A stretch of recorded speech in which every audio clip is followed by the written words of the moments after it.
Superheroes are sentinels of the city. Indeed, Scott Bukatman argues that Golden Age superheroes, quote, encapsulated and embodied the same utopian aspirations of modernity as the cities themselves, end quote.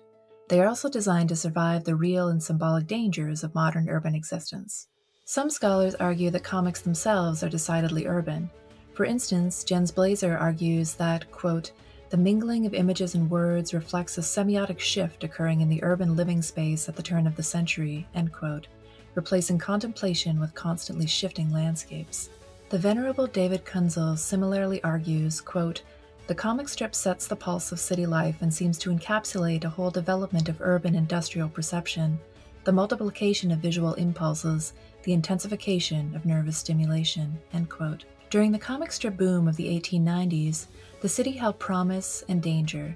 As Ben Singer describes, contemporary newspapers, quote, had a particular fondness for snapshot images of pedestrian deaths at the hands of modern technology, including trains, streetcars, and automobiles. This fixation underscored the sense of a radically altered public space, one defined by chance, peril, and shocking impressions, rather than by any traditional conception of continuity and self-controlled destiny, end quote.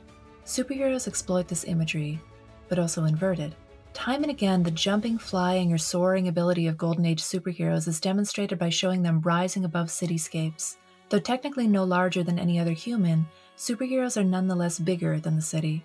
The scientifically justified but actually impossible abilities of superheroes are routinely represented through their impossible relationship to urban spaces, as on the cover of Batman's 1939 debut, where he soars over rooftops on a rope attached to nothing. On the cover of Sensation Comics No. 2 from 1942, Wonder Woman effortlessly juggles masculine aggression while balancing on a steel girder amid and above an expansive urban landscape, much like the men who ate lunch atop a skyscraper, but backwards and in heels. Superman even uses his privileged relationship to the city to humiliate his enemies. In this scene from Action Comics No. 1, he terrifies a nefarious munitions lobbyist by leaping the length of a skyscraper, then dancing smilingly across the telephone lines.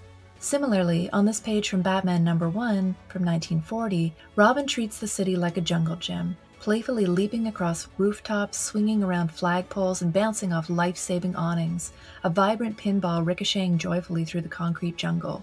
The comic's form helps dramatize the scale and speed of the city and bring it down to size. Comics grids let superheroes move impossibly fast and remain impossibly still. A single gutter can cover entire city blocks, while industrial panels show superheroes hovering above it all.